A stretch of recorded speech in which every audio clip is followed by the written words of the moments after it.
Hay noches en las que uno enciende la televisión para ver cine, premios, vestidos, anécdotas, y acaba asistiendo a algo mucho más parecido a una asamblea política retransmitida en prime time.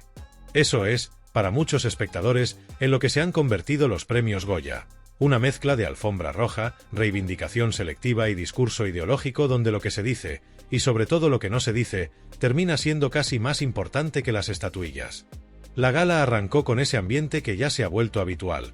Mensajes sobre Gaza, referencias a Ucrania, menciones a Afganistán, a la inmigración, a la paridad, a los derechos sociales. Un catálogo de causas que, por supuesto, forman parte del debate global. El problema, señalan muchos críticos, es la sensación de que el foco siempre apunta en la misma dirección. Porque mientras se hablaba largo y tendido de determinados conflictos internacionales, no hubo prácticamente ni una palabra para tragedias nacionales recientes que todavía duelen en casa. Y eso es lo que ha encendido a parte de la audiencia, la percepción de que existe una jerarquía moral no escrita, una especie de lista de temas aprobados para subir al escenario con pin incluido y aplauso garantizado. Lo demás, silencio. Como si no existiera. En paralelo, las redes sociales servían con vídeos que no ocupan grandes espacios en los informativos tradicionales. Imágenes de barrios donde individuos armados se pasean a plena luz del día, vecinos que denuncian impunidad, escenas que parecen sacadas de otro continente. Las grabaciones circulan, generan indignación, pero rara vez llegan a convertirse en debate central en plató. Esa desconexión entre lo que parte de la población percibe en la calle y lo que se verbaliza en los grandes eventos culturales alimenta la sensación de burbuja. Mientras tanto, en el tablero internacional, otro asunto agitaba tertulias: la muerte del líder supremo iraní, Ali Jamenei. En algunos programas se lamentaba que no pudiera ser juzgado en un tribunal internacional por sus presuntos crímenes. Una postura jurídicamente defendible. Pero al mismo tiempo circulaban imágenes de ciudadanos iraníes celebrando en las calles, recordando décadas de represión, ejecuciones y persecución política. Durante años, analistas como Nazanin Armanian han denunciado la dureza del régimen y el altísimo coste humano de su mandato. Esa contradicción, duelo institucional en ciertos discursos frente a alivio popular en determinados sectores de la población iraní, volvió a evidenciar lo complejo que es reducir la política internacional a consignas sencillas. Y, sin embargo, las consignas son precisamente lo que mejor funciona en una gala con millones de espectadores. En España, el debate se tensó aún más cuando figuras como Alberto Garzón reiteraron que Estados Unidos e Israel pueden considerarse estados terroristas. Declaraciones de alto voltaje que polarizan automáticamente. Para unos, una denuncia valiente; para otros, una simplificación interesada que omite los abusos de otros regímenes. Y en medio, un público cada vez más dividido. La alfombra roja tampoco se libró de la controversia. Silvia Abril, pareja de Andreu Buenafuente, protagonizó uno de los momentos más comentados al cargar contra la Iglesia Católica y cuestionar que los jóvenes se acerquen a la fe cristiana. Lo hizo, además, luciendo un pin con el lema Free Palestine. Para sus seguidores, coherencia ideológica. Para sus detractores, una contradicción evidente: criticar con dureza las raíces culturales propias mientras se abrazan sin matices determinadas causas externas. Y ahí está uno de los nudos del asunto. No es tanto que los artistas opinen, están en su derecho, sino que la selección de indignaciones parece, para algunos, demasiado previsible.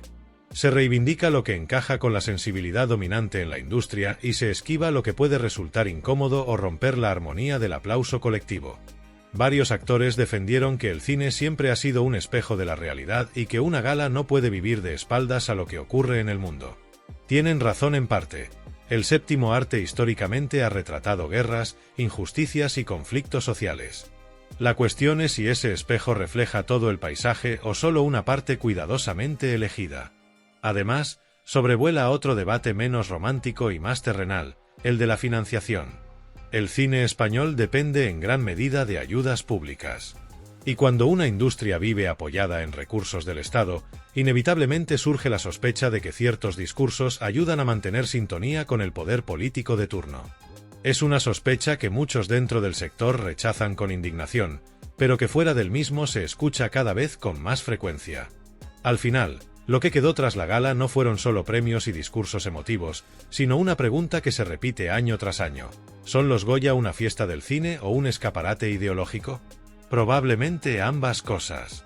Lo que está claro es que cada intervención, cada pin en la solapa y cada silencio calculado pesan tanto como cualquier estatuilla dorada.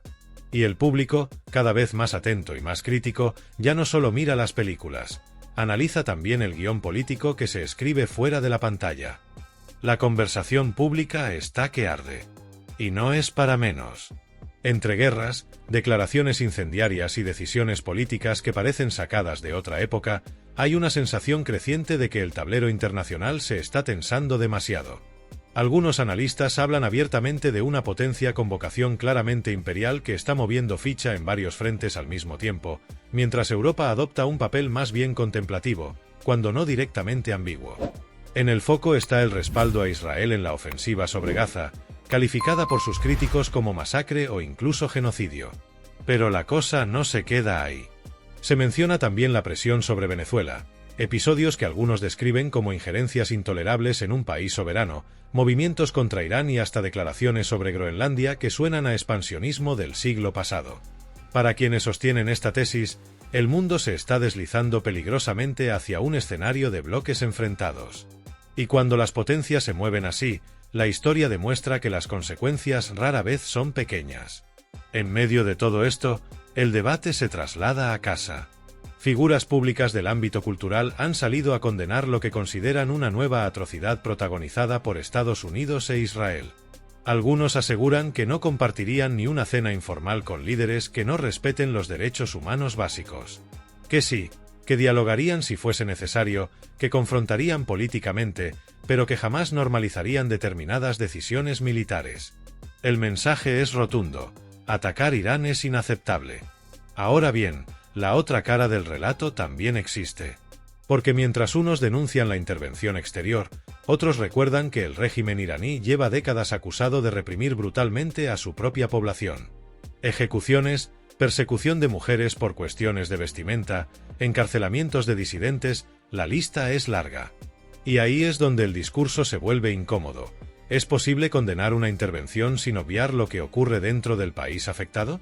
La discusión no es sencilla, pero el tono en redes y platós rara vez admite matices. El malestar crece cuando se percibe que la indignación es selectiva. Hace apenas unas semanas, un suceso trágico en Córdoba dejó decenas de víctimas mortales. Sin embargo, según denuncian algunos críticos, ese episodio no generó el mismo nivel de movilización ni de declaraciones solemnes en determinados círculos culturales. Y ahí aparece la palabra que más se repite en este debate: coherencia. Porque claro, cuando una persona pública habla de conciencia social global pero guarda silencio ante dramas más cercanos, el contraste llama la atención. Y si además esa misma figura ha tenido problemas personales con la ocupación ilegal de su propia vivienda, la contradicción se convierte en munición dialéctica. Hay quien no perdona que se reivindique justicia universal mientras, en el plano privado, se actúa con contundencia cuando el problema toca la puerta de casa.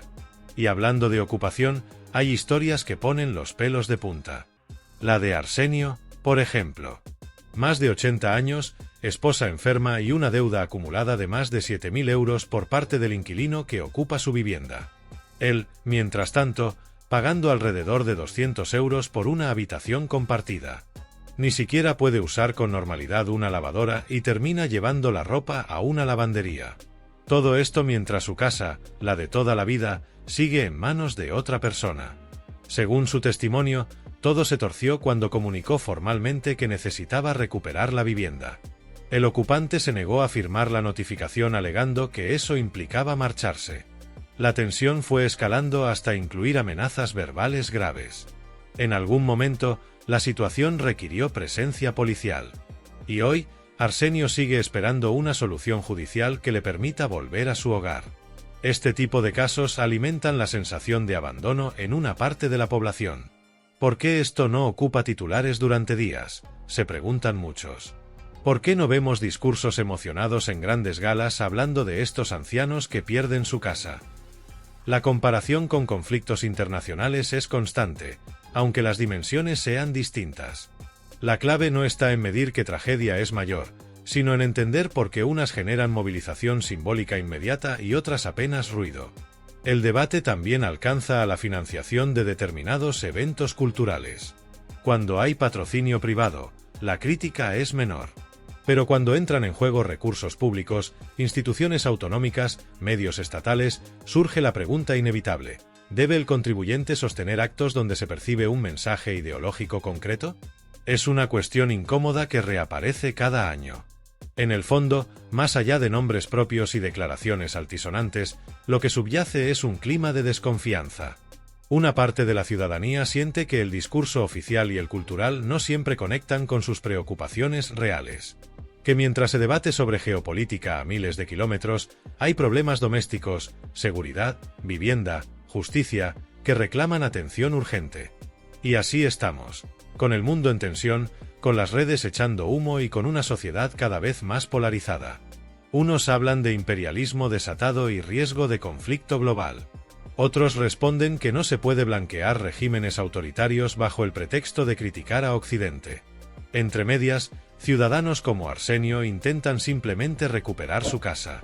La conclusión no es sencilla. Lo que sí parece claro es que el debate ya no se limita a la política exterior. Se ha convertido en una discusión sobre prioridades, coherencia y responsabilidad pública. Y esa conversación, lejos de apagarse, parece que solo acaba de empezar.